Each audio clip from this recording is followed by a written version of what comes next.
Got Your Back Pod Stream is brought to you by Kinprint. For all your company's promotional needs, they do it all. Apparel, promotional products using the highest quality brands. They do logo design, signage, and printing. Kinprint will promote your brand with excellence. Visit kinprint.ca.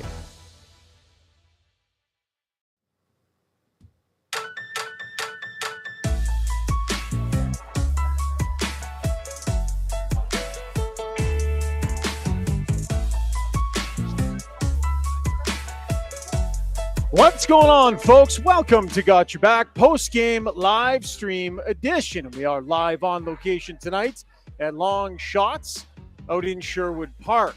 Got Your Back brought to you, as always, by our good friends at Sherwood Buick GMC. Did you make it to their Friday the 13th event? It was a great time, and the dealership was on fire. You know, they sold over 50 cars. There's a reason why they're the number one GMC dealership in the country, 5 years in running, and why they're part of this podcast. They know what they are doing. Go see Phil and the great crew at Sherwood Buick GMC. If you tell them Got Your Back sent you, you'll get specialized pricing, and you'll also get 3 free detailing packages as well. So go see Phil and the crew or go to gmcpod.com. As I mentioned earlier, we are live on location here at Longshotz in Sherwood Park. I'm going to move the camera a little bit because what you can't see in that shot, oh, there's my wife, Randine, the golf simulators.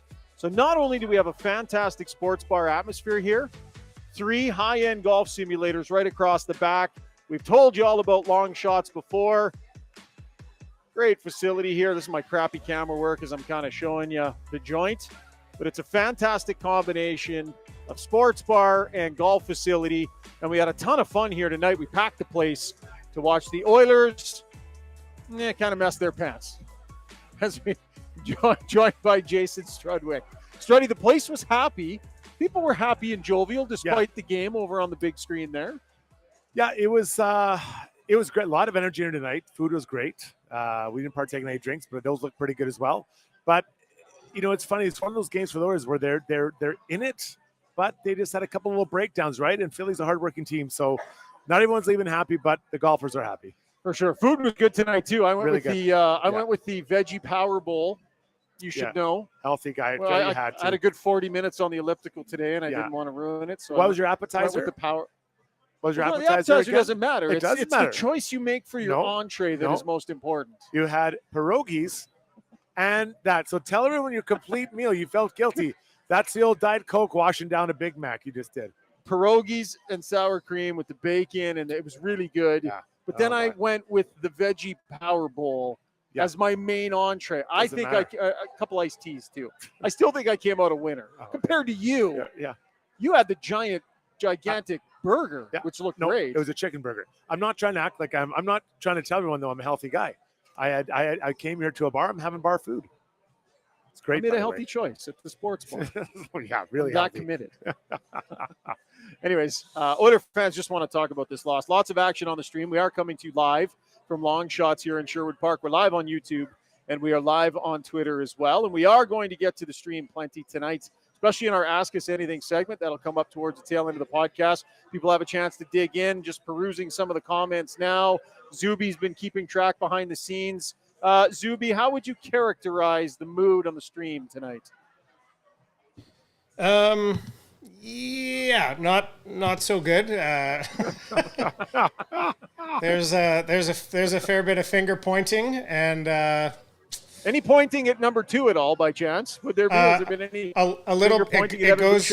It goes from number 2 all the way up to the general manager. The finger pointing so far. So the GM's getting it. Okay. Anything on the owner yet? Or no one is spared. I haven't seen that yet, but I'm a little bit behind. When you're off to a 1-3 start to the season, I suppose that kind of it's well earned. So let's get to breaking this pig down.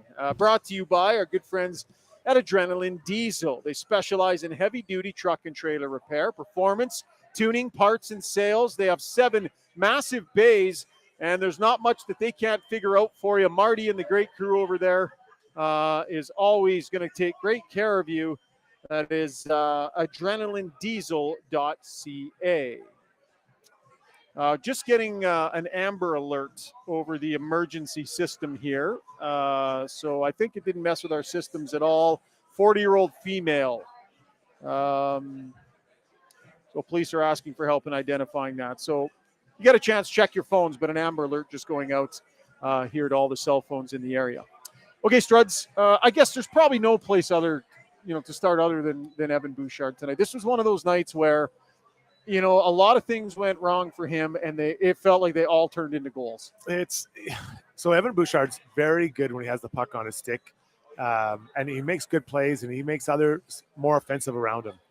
At times, I've said it once, and I'll say it again, I don't get the sense that he understands when he's in trouble.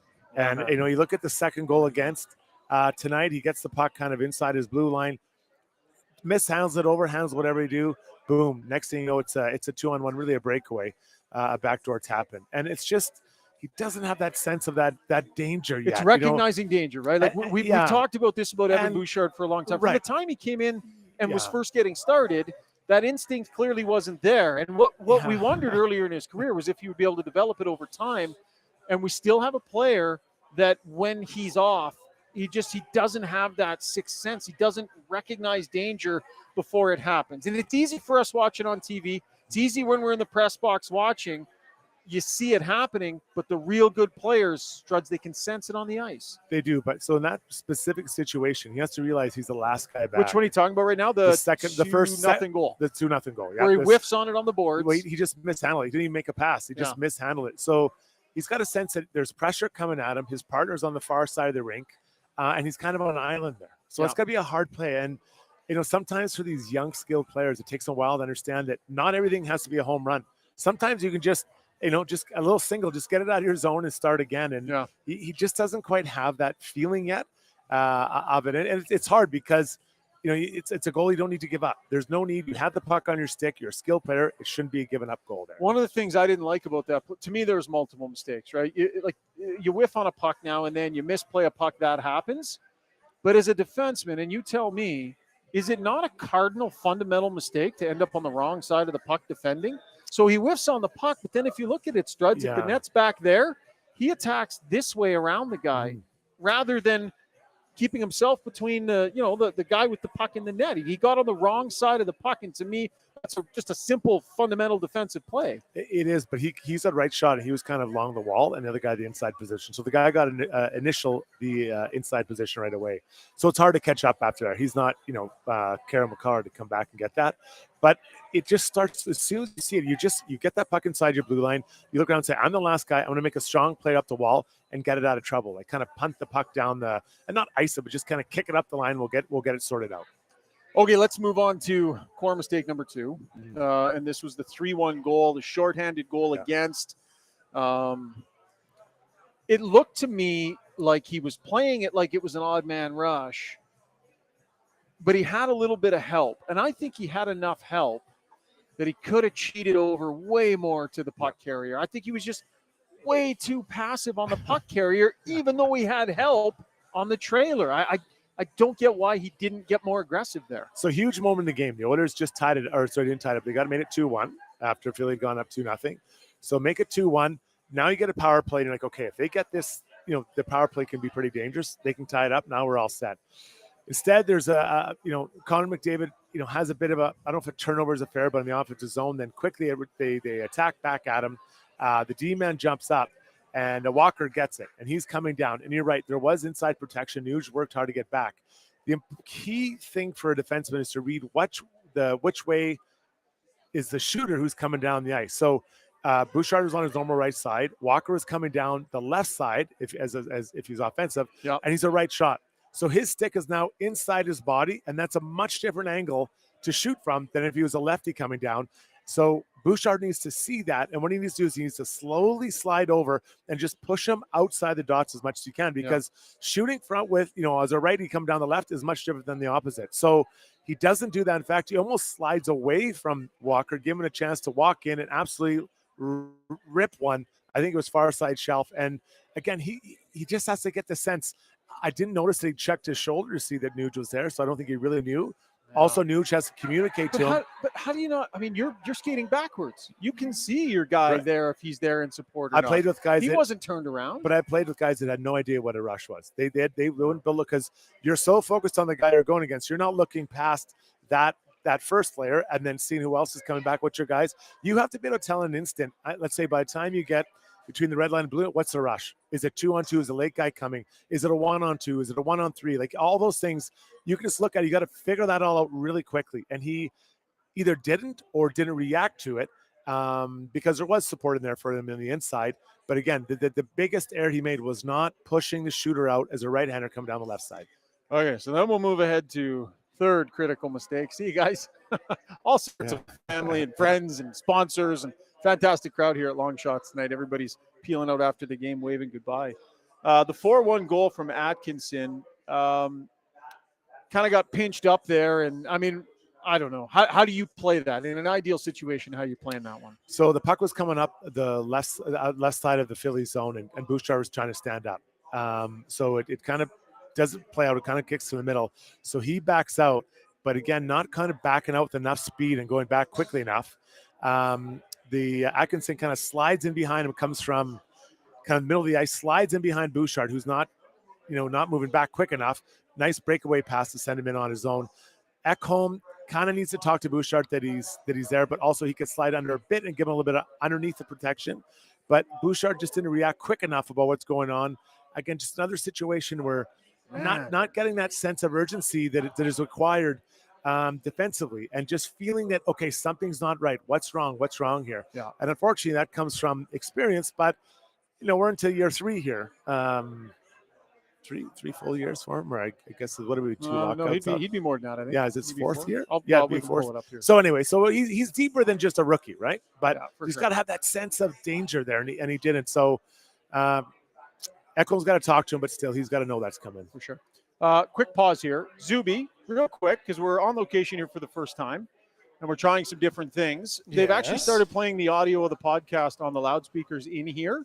Yeah. Is the audio okay? So for people on the stream, is the audio okay? We can have them turn it down. It's sounding okay? I'm not. I mean, it's just very faintly that I can sort of hear it, but it's not acting like a problematic that I can tell. People in the stream can pipe up if they're, but it's good in my ears. All right, good stuff. Sorry about that, folks. You know us here on Got Your Back. We edit on the fly. We make this stuff up as we go. Literally no planning goes into this whatsoever. So 3 core mistakes on critical goals. We're focusing a lot here on Evan Bouchard, but it's because the mistakes were so poignant and so an Oiler fan has to be pretty frustrated tonight. There was more that went on tonight, though, other than Evan Bouchard. How do you think this team played in this game tonight? I liked their start. I thought they were outchancing Philly in the first period. They came out with a lot of good energy. But let's talk about what Philly is. Philly is they're just typical Tortorella. They work hard every shift.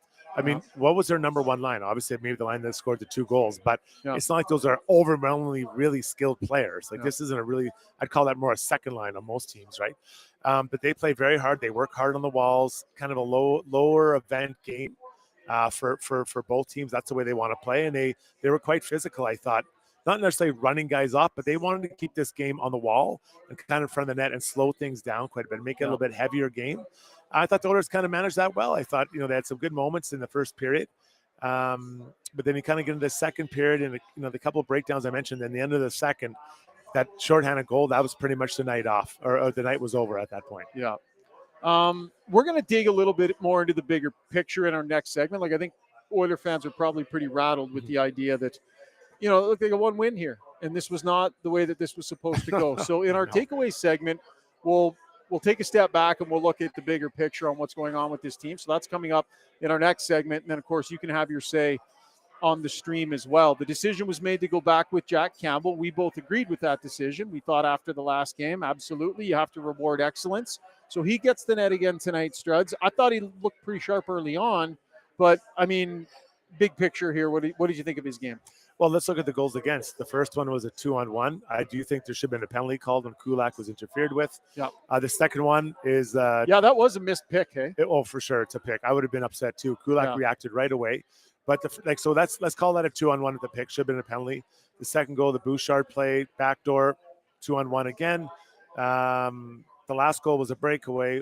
I'm missing the third one. The third one we just talked about it. The shorthanded goal. Yeah, shorthanded goal. So that's a 2-on-1 or a misplay. So, that's 4 goals that, either odd man rushes or shouldn't have happened. So, he made some nice saves. I guess he could have saved one of those, but I wouldn't put it on his lap saying he's the reason they lost this game. Yeah, and let us know what you thought of the goals against and Campbell's performance on the stream. Definitely interested to hear what Oiler fan out there has to say, and we'll get to some of that in our Ask Us Anything segment.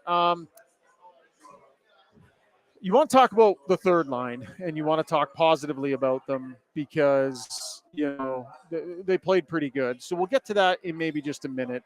It feels too early to get to the positives in a loss like this. Oh, for sure. I mean, let's zero in on the big guys, right? One goal here, another night, just a single even strength goal. They've had the one outburst as a team, but really other than that, production-wise, like, where are you at on 97 and 29 in general here right now through 4 games? I think expectations are really high for these guys. 2-3 points a night. Of course. I think but quite frankly, that's the standard that's been set, right? We're not setting that. The collective we that watch, they've set that by the way they've played. But it's more than I think it's also, tilting the ice and getting momentum off their shifts. And I don't think we see that as much as maybe we'd like to as we go on. This goal they scored tonight, I like that goal. That was kind of a playoff goal where you hold on to the puck and you're grinding it out and strong on the puck. Well, and it was an important moment in the game. And I leaned over to you at the time and I said, this is where they need their third line to step in and chip in, right? The offense is kind of sputtering a bit here. Yeah. And instead, it was the big line that hopped on the ice. McDavid was buzzing around. Yeah. Nurse made a nice play, D-to-D at the blue line. They were buzzing, and they went out and generated a timely goal for their team. So you got to credit them. But there's more of an expectation for that kind of buzzing more often than I think what we've seen from them. They haven't been dominating for the stretches that maybe we expect. Well, I think it's important to note that it was Kane, Draisaitl, and McDavid, and then halfway through the third, it switched to McDavid, Draisaitl, and Hyman. Or maybe that was early in the third. Anyway, at some point it changed. But Hyman was on the ice for that goal, right? With those two at that point. He was. That's a good point. But so I think there was some shifts earlier, I think. But I think when you look at it, if everything was perfect, or if they felt it was going well, there wouldn't be those changes, right? I don't think that we'd see those adjustments. So I think that the coaching staff isn't comfortable with what's going on yet with that line. So I think there's going to have to be, just more out of those guys. Just more, how often do we leave the ice? Do they leave the ice tonight thinking, man, they really set the table for the next line, right? And I think that Holloway's line did that as much as any line tonight. Yeah. How much was there a collective? Oh, shit. When 91 and 97 came together there, and you look at Connor shaking the ankle or the knee, and Kane looking at the wrist, and then they end up giving up the goal. Like, that was an crap sequence for the team. Scary. I mean, you lose anyone like McDavid or even close to that, your team is in a tough spot, right? Yeah. Especially when they're not kind of firing on all cylinders right now. Let's just go through the lineup. I don't think that 97 is feeling himself. 29, 91, 14, number 2. I mean, that's 5 very important players. Yeah. What is that, 40 million, 30 million I just ripped off there? Maybe more than that. Guys that aren't quite feeling it the way that you want them to. Yeah, I don't want to say that it's just because they make more money, they have to, be great, but that's kind of, they take up that cap space, right? So you have to talk about it. If it's if it's Darnay and Ernie and Ryan, you're like, okay, that's $2.5 million. It's fine. Like, we're not dying on the vine here. So I think there's still quite a few guys that aren't kind of feeling it just yet and aren't at the level that they need to be. And quite honestly, just the pace of play just isn't quite there yet. Okay. Dig in here on the Holloway line and what you're seeing. Holloway, McLeod, Connor Brown has been on that line the last couple of games. And there's not a lot of bright spots and great stuff to focus on, but hard to think of players that have been more consistent than this line for a few games here. Well, I think Connor Brown is a little bit on an island compared to, I think McLeod and Holloway have been pretty strong. Yeah, that's fair. And I think it'd be unfair to lump Connor in with that group. I think he looked good tonight. He was working hard. He was in on the puck. This line, my vision for this line is to get to the neutral zone quick, use their speed in the forecheck, and then ground and pound, right? Like that doesn't mean you just keep it below the goal line. That means you cycle, you work it up high, you get above the puck and punch it back in. Just keep on working that line down, that group down, and then eventually turn that into some offensive chances. I think there's a real opportunity for that to happen. Holloway, there's a moment where he stepped up and just ran a guy over at the blue line. Yep. Like there's there seems to be energy coming out of that line. And, unfortunately, when you're 1 win in 4, you're not exactly, singing the whole team's praises. But I think that's a line that you can start to see that they're getting something going. And I believe it was the same even when Fogle was on the line until he was tossed up. Going to get to the Weiss Johnson YouTube mentions here. We'll remind you they're Edmonton's first choice for all your heating, air conditioning, and plumbing needs. They're certified techs available 24/7 year-round to ensure you can get help whenever you need it. Their team is committed to total satisfaction. No matter what time of day it is, their technicians are certified and have undergone background checks as well. Give them a call, 780-463-3096. We need the jingles. Weiss Johnson, whoa. That came in a little hot, I think. It's loud, but is that a little hot tonight again, Zuby? Maybe I got you guys a little low. I felt like it needed a little oomph tonight, I thought. Well, we'll hear. We're delayed by like 30 seconds in the building here, so if all of a sudden you just hear the Weiss Johnson jingle blast, we'll know that's on you, Zuby. By the way, somebody sent in a note on the last stream, Zuby, that I was being too hard on you. Oh. And I actually got an email saying that I was being too hard on you. So this has happened before. This happened back in season 1. The Quizmaster, who we often use as a consultant on the podcasts, he gave me shit because he's like, you're kind of being mean to Zuby sometimes. Whoa, there's the jingle. We hear it. That was aggressive, Zuby. That was aggressive on the audio. We needed it for the energy, I think. The guy over there scared him. He dropped his drink. Why doesn't your mom just tell you that you're being too loud instead of emailing? Yeah, that's You know fine. what I mean? Well, Donna is here. I know, I actually. see her. Donna She's giving is you a here. dirty She look. looked at me sideways when I said the S word. She knows. Anyways, sorry, we need to get back on track here. Zuby, sorry if I've been mean. I'll try and clean it up. You're appreciated. You're loved. It's your birthday week. Nothing but appreciation here. So anybody that's been offended by our treatment of Zuby so far, don't worry. He's the most well-compensated member of the podcast. And I'm a goalie. I got thick skin, right? You do. I had a comment I was going to get to in the Weiss Johnson Twitter or YouTube mentions here. Oh, Neil Garrity disagreed with you, Struddy. What? McLeod has been unnoticeable. Is he allergic to the crease? So this is an issue for me with Ryan McLeod and always has been. All right. Like, he can make it look good. Fair point. Ryan McLeod can make it look good, right? Because he skates well. He's got those fast hands, heads-up player, and you're like, wow, look at this guy zipping and zap, ba, ba, ba. How much is he actually inside the hash marks, right? That's the criticism of him for me, finishing checks and getting inside the dots. That'd be fair.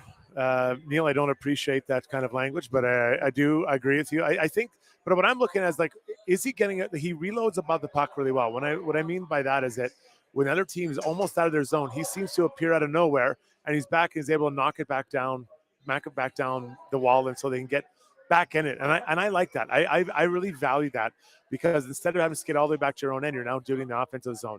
Can he drive the net hard? And I'll give you an example. Derek Ryan took the puck and he drove. I get off the left wing, came across as a righty, drove the net really hard, and I think it was York that took the penalty on him. Yeah, because he drove the net so hard. But and Ryan is fast, but he's not as fast as McLeod. Those are the type of net drives I'd like to see McLeod. I've been pretty consistent on that for years. But if he can add that to his game, even coming out of the corner, walk out of the corner, take the puck through the crease, and really just drive the net hard, it backs you off because you're like, oh man, this guy's fast. All right, that was the breakdown brought to you by Adrenaline Diesel. Zuby, I'm loving you in the stream right now. So everything you see yellow here, Struds, is Zuby talking about the goaltending. So people are Zuby being the professional goaltender that he is. I'm saying this with love, Zuby. So he's in here. It was a very good shot. Campbell was obviously expecting a pass. I'm sure he would like that one back. Froze him for just a split second, thinking pass. Then Zuby adds, that's all it takes if you deliver a shot like that. Zuby, the stream appreciates your goaltending expertise, man. I got however many years. I got 35 years of experience. Might not be at the highest level, but I've seen it all. We never followed up with you about how it went, your birthday night game. We forgot to ask. So just quickly, like how did it go on your birthday, buds? How it went on my birthday was I was playing really well. We were winning 3-2, and with their goalie pulled with a minute left, one of my better players decided to cut right in front of me, and it got knocked off his stick. I saved the first one. Saved the first one, and they buried the second one, and we ended up with a tie. We didn't lose in overtime. I did my job. They let me down, is what I just heard. Someone tweeted the replay to me, and I saw it was a huge rebound. That was the problem. There you go. The rebound didn't even get out of the blue. That's how in tight we Yeah, were. I heard it was huge, 5-foot rebound. Listen, we're live on location tonight at Longshotz. They're a really valued sponsor of ours. Rob, Bailey, and the crew put on a great night here tonight. Kind of a bit of a family affair here. Zuby, can you cut to the shot of the actual restaurants? Want to cut to that there? Yeah, I'll one take you on sec. a little tour here. So over here we've got the members of the Rishaug family over there. That's Donna, Terry, Perry. Uncle Ron is on the left there. So some Rishaug. Oh, the girls are not going to like this. Sister-in-law Jamie and wife Randine are also here tonight. And then Golf Sims are full back there. And actually, it's a family affair. You can't really see them, but behind the bar back there, it's my son Kai bartending here at Longshotz. So it was a great turnout tonight. We had a ton of fun. The crowd was really into it. Lots of sponsors as well. Hey, high five, bud. Good to see you. Oh, That was awkward. Was that a high five or a knuckle? That was like it started like that, and then it went like that.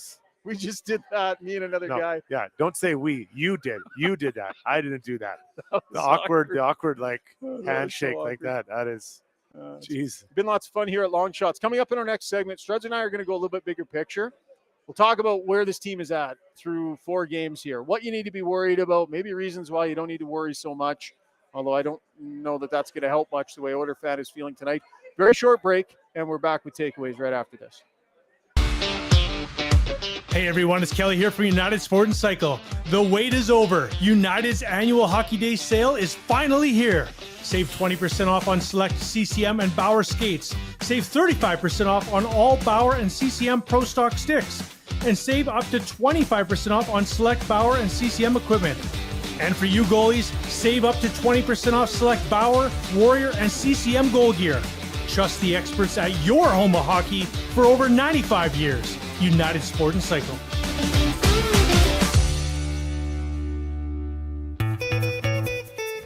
Are you ready to elevate your moving experience? Trusted for over 100 years, Ferguson Moving and Storage are your partners in relocation, ensuring your journey is smooth and stress-free. And say goodbye to surprises with Ferguson's transparent flat rate pricing. Contact them now for a free moving quote and use a promo code Ferguson to receive $100 off your next move. Visit FergusonMoving.com and let them lift your expectations.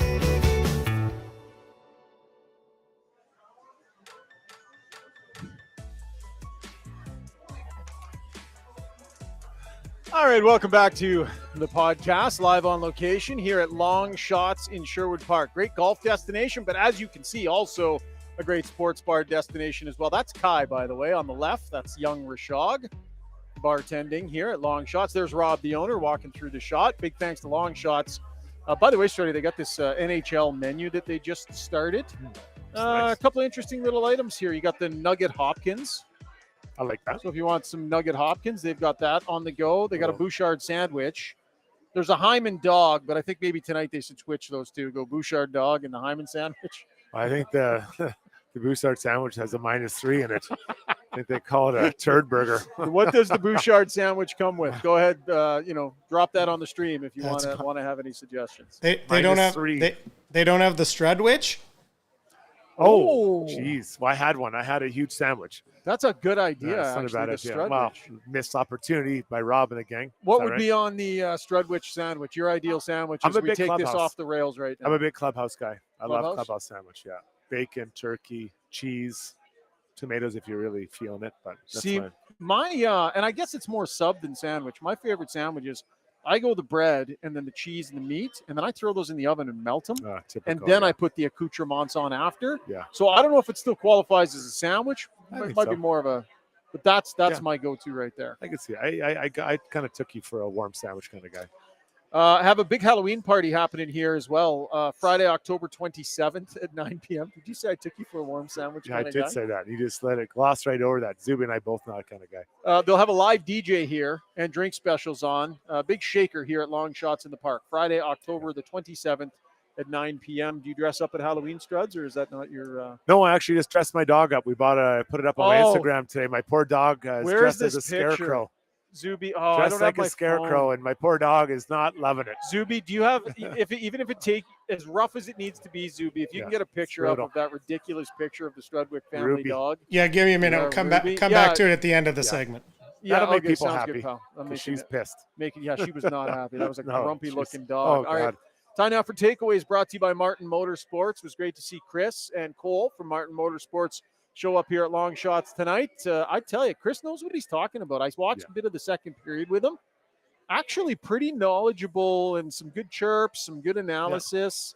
He sends me some text messages now and then after the game, stuff that, I mean, nothing I haven't thought of already, Oh, Chris. of course. Yeah. It's all stuff that I already knew, but good ideas that you had. I'll be honest for with Chris. content. I don't even know what he's saying. I can't stop looking at his hair. He's got nice He's got hair. good hair. So I don't He's even got know. good He could have told me He like does. winning the next lottery ticket numbers. I have no You have idea. No idea. Just like, staring wow, at his man, hair. that's Like a it gets solid awkward. Head of hair. It gets awkward. Big, actually. tall guy with good hair. That would throw you off for sure. Do I still do the sponsor read? We just did a whole bunch of Martin Motorsports comp. I think I still should, He though. loves it. They carry fantastic brands. Klim, 509 to be, and of course, Ski-Doo, the new 2024 lineup of winter gear is available now. If you use the Got Your Back code at checkout, you get $20 off your next order at Martin Motorsports online store. That's martinmotorsports.ca. Chris, great hair. I think Cole had pretty good hair too, though. He was a young buck. Yeah, it doesn't count. A couple of good Sherwood Park guys here joining us. Okay, so if you're an Oilers fan right now and you live and die with this stuff and you are looking for reasons not to be in a complete panic here, 4 games in, the Oilers have won 1 game and generally speaking, not looked great. Where would your DEFCON level be? And by the way, with DEFCON, the lower the number, the more serious things are. Right. Well, so out of 5, are we going 1 being the lowest or highest? So I should say. Well, yeah, like DEFCON 1 is I know. when there's the red lights going. I'm gonna DEFCON say 2 and people start getting nervous. I'm at 4. So you're only at a 4. Okay, that's right. All Now, right. like let's look at this game tonight, and it does seem a bit unfair to pile on one guy, but Bouchard was -3 in a 4 goal against game, right? And I think that for sure 2 were preventable. I'd say the last one, you can maybe somewhat look around and say it could have been someone else, but I think the first 2 goals he was on for against were preventable.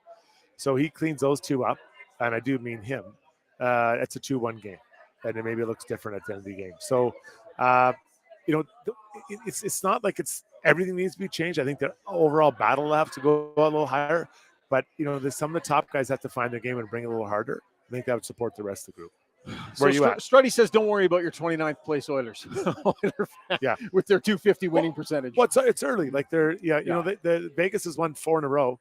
The Oilers have played 4 games and there's 6 points behind them. Yeah.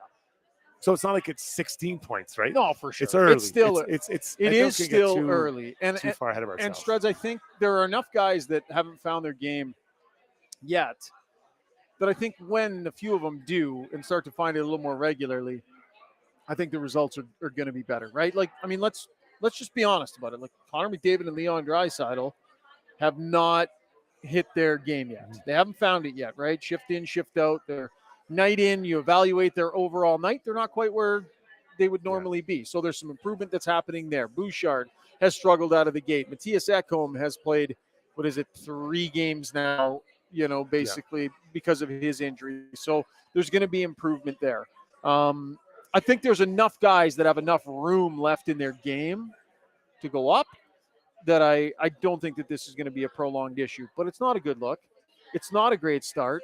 It's exactly what they were trying to avoid. Everybody rolled into town this year, right, for the early captain skates, that whole bit, because they did not want this exact thing to happen that has just happened. Yeah. That was the point of all of it. Well, that is, and I think a lot of people bring that up, saying, well, why, they got here early, they were supposed to be ready, and they're not ready. And I understand that. But let's just look at tonight's game. Connor and Leon combined for 2 shots. Connor had no shots tonight. Not a shot. That's on power play time. What is that for power? That'd be about, 2.5 minutes of power play time. He didn't get 1 shot. Yeah. Leon had 2. So, by the way, I forgot to mention this. Sorry to sidetrack you here, but on the shorthanded goal against, they were on a power play. And they worked it where McDavid was over on the right side. And remember, he's a left shot on the right side. They worked it. It went like corner, D-man, across. And McDavid was right there and could have ripped that thing. I disagree with you. I don't think that was a good. He was outside the dots. But he had a lane to the net. It was open for him. I don't think he did. I think the D-man was there. Okay, well, we'll go back and take another look at it. I didn't like the shot selection if you were taking that one. So, but here's the overriding point that I'm making Yeah. on McDavid is I think when he's more of a shooting threat on that power play, I think that power play is more effective. And I don't think he's necessarily established himself as that shooting threat. Didn't tonight. Had an opportunity. Like, we watched him in practice work on his one-timer. He scored one-timer and then basically hasn't tried it again since then. So minor point there. But back to what you were talking about with Draisaitl and McDavid. Well, just 2 shots for them tonight combined. Like, that's not enough. They had 100 and some. Well, how many goals they had last year? Over 100 together, I guess, right? So you get 2 shots tonight against a team like Philly, and they lost to D-men. So Philly went down a D-men, Mark Stahl. Although at this point in his career, Mark Stahl isn't exactly, Cale Makar, but nonetheless, they're down to 5D. So I think Sanheim and who's the other guy who went up there? York were both up near 30 minutes tonight. Yeah, you got to take it. You got to get after those guys. They're playing every other shift. So it just reinforces your point that the big guys aren't where they want to be yet. Okay, so on D, where's your concern level with the quality of defending that they're getting? And I mean, it starts with Darnell Nurse. He plays the most minutes. We've beaten the Bouchard thing around quite a bit tonight, but there's quite a bit of room for improvement on the blue line performance, eh? I think as a group, there's another level for them to get to. It's kind of the same things we've seen over the last couple of years. When there's a mistake, it's just a Golden Girls mistake, right? Like, it's a massive hit, and it's just so bad. And it's just, what does this have to do with goal? So I just hard. want to dig into that analogy. Well, it was such a Golden Girls mistake. Well, it's a huge one, a huge big hit, right? Like the Golden Girls. Girls was a big hit. Oh, I love Golden Girls. So the mistake was a big mistake. It was a big mistake, huge one. So Golden Girls mistake, like just a massive one. Yeah, we can work with it. We'll let that go. It's maybe somewhere besides Seawee, man. But when I look at it, the whole situation is you just got to be a little bit better and just not those big mistakes. Like, just make a smaller mistake if you're going to make a mistake. And I know the other teams, they're trying to. I know they're trying, but you got to be trying to make that a little bit harder. So yeah, I just there's a better version of their play in those 6. Yeah, I completely agree. And then on the goaltending front, like another night where they give up a pile of goals. Like, Jack Campbell came off a great performance before him. While we don't fault him for a ton here tonight, it does get to the point where you look at the total number of goals against and you're like, it just needs to be better some way or another. And yes, the team needs to defend better, but they've had one night where we were like, wow, really good goaltending performance. One night out of 4 where you could say, goalies really did their job. Real good job tonight. So yes, I do agree, but the mistakes that the players are making in front are just so easy to correct. They shouldn't even be shots against. Yeah. So I'm way easier on the goalies than I think most people are. I am, because I just know when I make a mistake that's so easily preventable, and I know people say, well, they make mistakes all the time. Some of the mistakes that were made by D-men tonight were very preventable. Yeah, they shouldn't even turn into shots against. And here we are talking about them. So I guess I'll bring it up. I believe that we might see another turn of the clock up front with some of the forwards. We might see another change here. Yeah, let's discuss that. So you are coaching this team. What lineup are you rolling out next game? What do your lines look like? To be fair, I thought the 4th line actually played pretty well. Yeah. So Drew that really nice penalty there. Nice net drive by Derek Ryan. And we're being honest, I have a hard time seeing anyone from that line moving up. I think they're what they are. So we're talking about the top 9. So I think Brown and McLeod, I think they're sticking together. Yeah. I wonder if we get a chance where we see Holloway moving up with the big guys. Yeah. It's not like everything is on fire right now, so the big guys being Connor and Leon, do you put those wheels up there and that big body and just a guy that's all over the ice to give that guy the chance to play with them? Yeah. And then you slide either Fogle back and it becomes Nuge, Kane, and Hyman, and then Fogle, Brown, and McDavid, or do you leave, or not McDavid, sorry, McLeod. But are you splitting up McDavid and Draisaitl now? I mean, Winnipeg. Well, I said that I hadn't really considered. Can you leave that third line together and split up McDavid and Draisaitl? You got Brown on one side. Sure. You got Holloway on the other, McLeod in the middle, so you could split those two up. Just pick your wingers. So then you're just going for a total reset then. Yeah.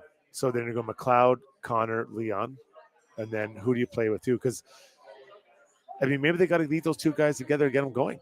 to get to the level they need to get to, right? Yeah. And that's pretty crazy, everything. So that's why I'm saying Holloway, Connor, Leon. You put those three together, and then you have Nuge with Hyman and Kane. Yep. Fogle, McLeod, Connor, Brown. Yep. Or swap Fogle and Kane. and Brown like it has been, right? You leave that other line the same. You could. Yeah. Yeah. Interesting. Will be interesting to see which levers Jay Woodcroft pulls and which buttons that he pushes. Yeah. Are you just re-racking with 14-2 again, despite tonight? What's the change? I mean, I guess the option is, do you drop Bouchard down a notch? 20 minutes tonight, -3. Do you drop him down and then move? But who do you move up? Do you put Broberg in there beside Ekholm? Well, that's interesting. You know, Broberg played not too bad his last game. Kulak, Bouchard, Ekholm, Broberg. They've been looking for the opportunity to do that. They've wanted to do that. I mean, that's interesting. Is this the time you do that? But the thing is, you're not putting Bouchard up. You're bringing him down. Yeah. Just as a, hey, buddy. Like maybe now is it fair for him to get all the like that's a negative spot if you move him down after tonight? Feels pretty fair. Well, but after 4 games, he's not the only one who's not on fire. But tonight was a really especially difficult game for number 2. Yeah. So maybe you can downshift him down and then put Broberg up there, and then that means Darnay comes out. Whether Evan Bouchard's pretty important to the big picture this year. It might be early to kick a guy. Well, but you look at Timo Meier with New Jersey Devils. They're playing the third period. Their game. What day is it, Taven? Thursday. A couple of days ago. Yeah, he didn't play in the third period. There. They sat Curtis Lazar as well. Now he's not exactly Timo Meier. Yeah. But there may be something there you want to look at. I don't know if you're not pulling him out of the lineup. I know we're talking about people that. Yeah. But I think you can downshift them. What would you do if you were Jay Woodcroft? Send us your comments on the stream. We'll get to that in our Ask Us Anything segment. And that was Takeaways, brought to you by the fine hair of Chris over at Martin Motor Sports. All right, very short break. When we come back, little Struddy's World. I always like how do you decide whether you're going hockey related or going off the board? Like people are fascinated with how wide a range you seem to strike. With your Struddy's World. So, it always just seems to come to me about ideas, and I put them in my phone, ideas, right? And I think after a heavy game and a heavier post game, I think we need something that's a little bit lighter, but I think this might actually spark some debate amongst other people that are into the same grass clipping and world that I am. Oh, we're going back to the lawn. Oh, boy. Yeah. Stay with us on the stream. Ask Us Anything will be interesting, even if the next segment isn't. Do you want to see Ruby before we go to break? Oh, sure. Let's see the Rubes. You got Ruby? How can you guys do this? Oh, look at that little angel. That is a miserable dog. Honestly. She's not happy. We dressed her as a scarecrow. We got this outfit. And she's usually the happiest dog. And you could just say she's – so in my Instagram, I said, this is the very definition of taking one for the team. That is big time taking one for the team. You need to not do things like that to that beautiful dog. She's not happy. How old is she? 2.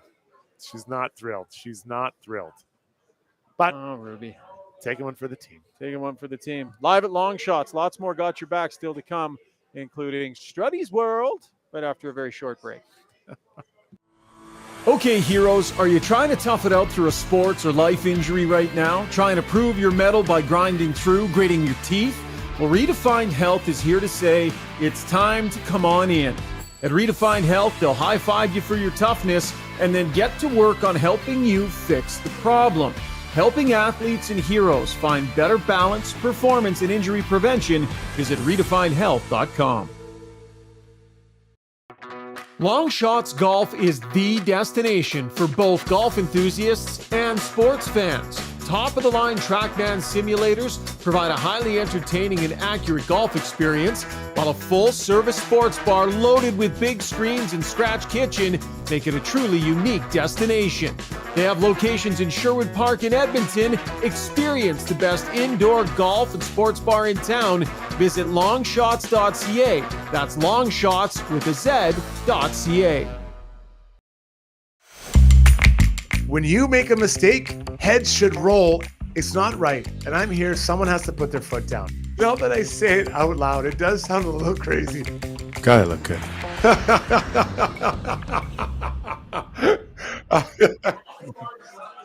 Struddy's World. That laugh in the intro is fantastic. Struddy's World is brought to you by Renew Bouclan. Yes, you know her and love her on the podcast as the Shark of the Park. Now, the Shark of the Park is actually in the house tonight. She came down with her husband to Longshotz here, check out the hockey game, and we were able to ask her in person how she felt about the music. Chris, I'm happy to report that Rini Bouchard approves of the sort of Jaws sounding music. Sorry, the Spielberg film sounding music. So I think it's going to become a regular thing here on the podcast. So she's happy. Yeah, and she's actually here. I don't know if you can. Can I get a shot of her? Oh wait, she's way at the back. Zuby, cut to the. Here she comes. There she is. She's going. Here she comes. She's walking here. Can you see her? There comes Rini Bouchard. The Shark of the Park is in the house. The Shark, very happy. We're good with the music. We're good with the music. Okay, Rini, there you go. Happy. You heard it right there from her. Rini Bouchard is good with the music, right from the shark's mouth. Well done. That's good. So, anyways, Rini Bouchard tells you that buying a house is a big deal, right? We know that. You know, you need someone that you can trust, and of course, you can trust Rini, and who knows the market well and is working 24/7 to sell your home or help you find a new one. Call Rini 780-994-0280. Rini Bouchard, Shark of the Park. Is music playing? I can't hear. Oh yeah, we got it.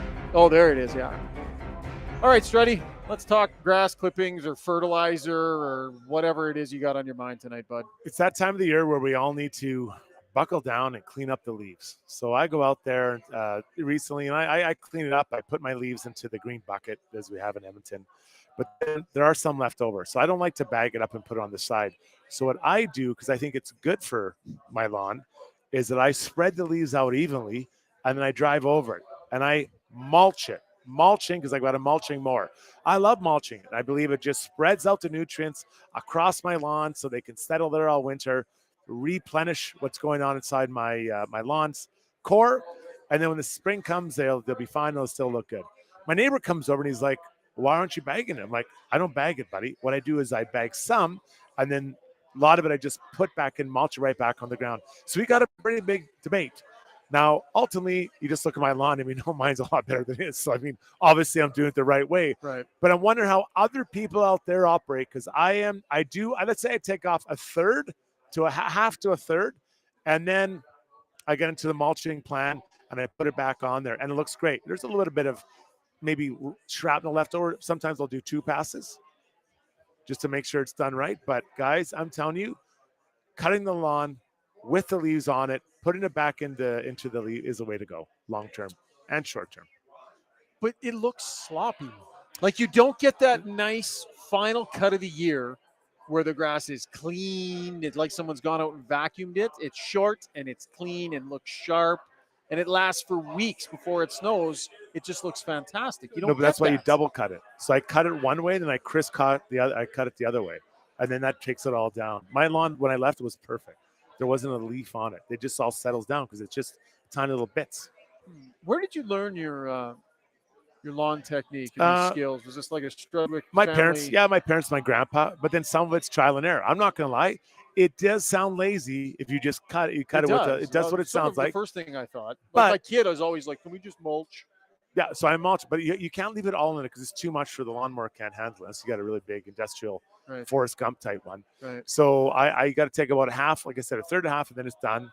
And it looks, I tell you, it looks great. And I really think it helps to just get the nutrients back in the lawn. Zoop, what do you do, buddy? You're a mulcher from way back. I actually do both, but I do if I'm on top of it and I'm mowing often, I like to mulch because I agree. I think it puts Boom.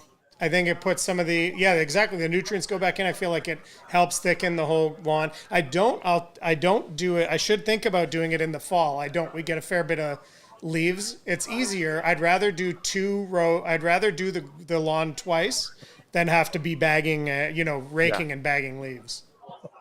So I think I'm on it. This segment. It's Struddy's World. Hey, everyone. Mulch. You could have just done that. But tonight when people go to bed and they're instead of being upset about Evan Bouchard's -3, they're going to be thinking about their lawn. Maybe I should because it's supposed to snow. So just so you know, it's supposed to snow, I think, next week. So that's why I have to get it off now. I got a bit more to do tomorrow. Right. Maybe I'll send a picture so everyone can look at it. Rini, you're getting your money back for this segment tonight. Fully. Yeah, Fully getting your money back. Full refund. That was Struddy's World, brought to you by Rini Bouclan, Shark of the Park. Final segment of the night. Ask us anything. You've been waiting patiently on the stream. Some frustrated messages. Some are preaching calm. We're a little bit all over the map. Zuby, let's get to the stream. That's brought to you by. Actually, you know what? I totally just mixed up those two sponsors. Oh boy. Can you believe I did that? I gave Rini your segment. Yeah.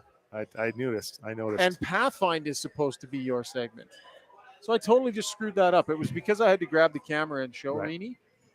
So I guess Ask Us Anything is going to be brought to you by Pathfind tonight, and I messed that one up. I got to change another graphic here in midstream. Drop. I changed them. I don't know what the heck you were doing. I changed them for ball here. drop. I'm new to broadcasting, and I'm new to live broadcasting, Nervous. so bear with us. If you own or operate a business, you know the value of a great employee. This guy right here. Thank you. Pathfind is here to help you find your next star player, like this guy right here, to help you take your business to the next level. They can help with recruitment, career transition, leadership coaching. They've got your whole team covered. Find your organization's path forward at pathfind.ca. Apologies, Pathfind and Rini. And well, actually, apologies to Rini, because I gave her your segment tonight, and that should have been Pathfind's mess. Zuby, what's going on the stream tonight, buddy? Neil Garrity says mulching right now is correct. Rogue Oakley says I mulch all summer long. Summer. Whoa. Oh, I do it all the time. I never. How do you feel about all summer? I do. I do it all the time. I mulch all the time. Really? I don't bag anything. Okay. Wow. I thought you just meant at the end of the year. No, whole year. That's craziness. Yeah. Okay, Zuby, keep going. Okay, Tony Tilapia, you guys are saying what should Woodcroft do? He says split 27 and 97 and bring Holloway up to either line. Bring Fogel down to the third. Kane's been brutal. He's got to get it going here. Oh, okay. Came out physical today. He did have, I think he had a lot of shots today. A lot of shots, a lot of hits. I just still working away from the puck, right? Getting, like I talked about, McLeod reloading. Kane's got to go in that same program. Very good. We have to call him Mr. now. Mr. Rob Kent says, need McDry to be the hardest working players. How else can you ask the rest of the team to work harder when they, in his opinion, are being lazy? Certainly it wasn't a lead by example game from the top guys. So I wouldn't use the word lazy, but I totally understand the sentiment, right? You want these guys to be setting the tone in a bunch of different ways. Not just about getting points, not just about finding the big goal when they need it, but it's about shift to shift to shift, setting the example and not cutting any sorts of corners whatsoever. And I think they would probably be the first to admit that they need to be a little bit better on that front. I disagree. I think that they do have to be better, but you have to take pride in being able to something that can also drive the energy from a group. Like these two guys, they drive it the last couple of years, everything they've done. So if you are a guy who's further down the lineup, you can sometimes bring that energy and push it for the other group. You disagree with the idea that others, they're not setting the proper tone. That's but right. It's incumbent on others to do it themselves regardless of what they're doing. I agree. I think that Draisaitl has another gear to hit, but it doesn't mean that other guys shouldn't be pushing themselves because Leon isn't setting the tone. Like I don't agree with that. You need to come, especially when the team is where they're at right now. Like everyone should be pushing and bringing their energy as much as possible. Zuby. Hontorio Momes says, Oilers are losing the neutral zone battles every game. It's leading to too many 2-on-1s. And certainly just, if I can piggyback that, it's overall taking care of the puck. Like it seems like that needs to be a focus, and it doesn't, if it is a focus, it doesn't seem like it's getting through. Puck management. I don't know if that's sharpness. I don't know if that's, if it's bobbles, if it's decision-making. We have seen a lot of mistakes this year so far that are related to that. When you, generally speaking, when you're in your offensive zone from the top of the circles to, let's say, 5 feet outside their blue line, that's a very dangerous area. If there's a turnover in that area, generally speaking, results in an on-man rush back. That's just how it is because you have guys going forward, your group, and the other guys are punching out. So you got to manage the puck so strongly down in that area. Shogger, I think there's definitely something to that. Couple more, Zuby. A couple of comments here on the Bouchard front. You guys kind of touched on this, but Rogue Oakley said, I would sit Bouch next game, let him watch how real NHLers play the game. He's very upset. But the step down from that is Neil Garrity says, would you take Bouch off the power play for a couple of games? No. No. You're not benching him, and you're not pulling him off the power play. Absolutely not. You need this player. It's way too early to be hammering home a message like that. He needs to improve. He certainly does, but that is far too heavy-handed, in my opinion, for this stage of the season. 100%. The power play is where he gets his confidence. So we don't want to take it away from him, where that's where he gets his confidence from. The idea of mixing up the pairs, you're going to get home next week, Saturday. So that might be a little bit easier to kind of find some matchups for him. But, he should be able to play against anyone. Like, you look at Philly, it's not like they have, their first line's like a second line, in my opinion. They don't have a true first line. We're bench sending him out. I think that's way too far. Could you downshift and put him on, maybe put him beside Kulak? Yeah, maybe. And then put Broberg in beside Ekholm. But he's an important part of your team. You're not sitting a guy like that. Yeah. Zuby, remember how we were talking about weird grammar in last podcast? The apostrophe after year. I'm just looking at is that do you have Livei, Livei at Longshotz? It's an exclamation point. I'm exclaiming that we're live. Oh, jeez. But shouldn't the exclamation point be at the end of the sentence beside Longshotz golf? I'm taking creative license with that. See, I think it looks like it says Livei. It's a little. I feel like that one is that punctuationally we're a mess in this little region. There's a lot going on. There's a lot going on there. No, you must just have low resolution there. I can see the dot. You can see it fine. But I do.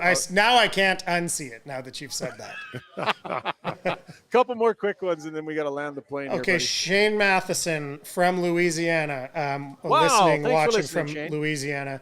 That's amazing. Says, most consistent D-man, Broberg. I think we need every show. Broberg should have his own little theme. When we talk about Broberg, what did you guys agree he was the most consistent D-man tonight?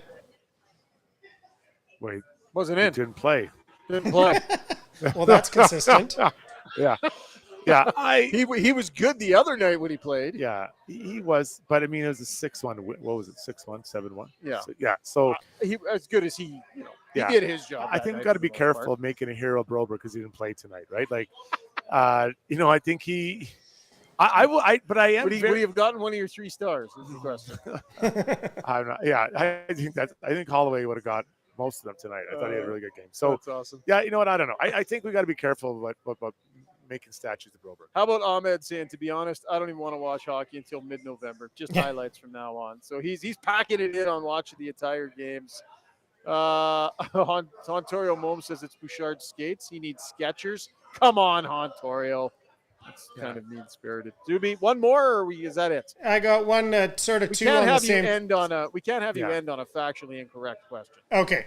Bonsai Bukes says, something off with McDavid. So many turnovers, no separation, pucks bobbling off his stick. And let me follow that up with an interesting thought from Madison. Is there any rumor of, this made me laugh, of flu or other illness working its way through the room? We know Vancouver had the flu when we played them, and the lack of energy has been noticeable. Yeah, because Vancouver looked terrible with the flu that night. Yeah, they were struggling. It must have hit them when they got to Philly. Yeah, exactly. It has to gestate. No, haven't heard that. I don't think the players are sick. I just think they're not playing well enough as a unit right now. And it's got to improve here. I think my next Struds world is going to be regarding that. I've been holding it back, and I think it's time to let it go. I've been holding this one back about why this is happening. Oh, save it for the next Struddy. And instead you went with grass clippings tonight? Well, I just didn't feel now is the time to drop that on the world. I think there's another opportunity to tell you why. There's a little teaser for our next podcast. That was Ask Us Anything. And thank you so much for your contributions on the stream. We really appreciate it. Brought to you by Pathfind tonight. Little sponsor swap there. Final one of the night, Struds. I think we'll both pick one here tonight. Our gem of the night, brought to you by United Sport and Cycle. Edmonton's most iconic home for everything hockey. Hockey Day is on now, so save up to 30% off on select gear. United Sport and Cycle, supporting hockey in your community for over 95 years. Visit www.unitedsport.ca. Struddy, we can both attest to that. They're one of those companies that is so ingrained in the community, and so much of what they do, these community initiatives, are to just get young athletes playing. They're amazing. They're great. They're absolutely fantastic. 100%. What's your gem of the night? Oh, you don't have man. it? You got to think about it for a second. You go first. Yeah. You go first? I'm. Yeah. Go ahead. You go first. it's Ruby. I mean, the gem of the night is poor Ruby. So don't even bring Ruby up again, but poor Ruby. Poor Ruby. Just she brought more energy to the show. She did. Most of the winners did tonight. That's such a cute dog, and you go do that to Ruby. She wasn't happy. That's my gem of the night. Ruby sucking it up. Yeah. What do you got, buddy? Man. Good timing on the music. I just think we're looking at. I don't know the wording, but I'm just going to say I don't think you Evan have one. Bouchard. Just just the word. That's it. Just those two departed. words, because he had such a tough night tonight. I don't know if I can put it into one quote other than just his words, his name. Tough night. Tough night. Gem of the night. Tough night for Evan Bouchard. He'll bounce back. This guy played really, really well towards the end of last season. Remember, he was phenomenal from the trade deadline in. Yeah. Sometimes guys take a little bit to find it, right? They're slow starters. And when you're a slow starting defenseman, it can be ugly on the highlight reel. It's tough. It's not like being a slow starting winger. No, you can hide there. You can hide there, Yeah, right? Vander Kane. Like, you can hide as a winger. Yeah. Guy that plays in the spot that Evan Bouchard does, it's hard to hide. Interesting to see how he bounces back. That'll wrap up the podcast. Huge thanks to our sponsors here at Longshotz for having us live on location. What a great crowd it was tonight. Absolutely packed the place for the game tonight. It was completely rocking.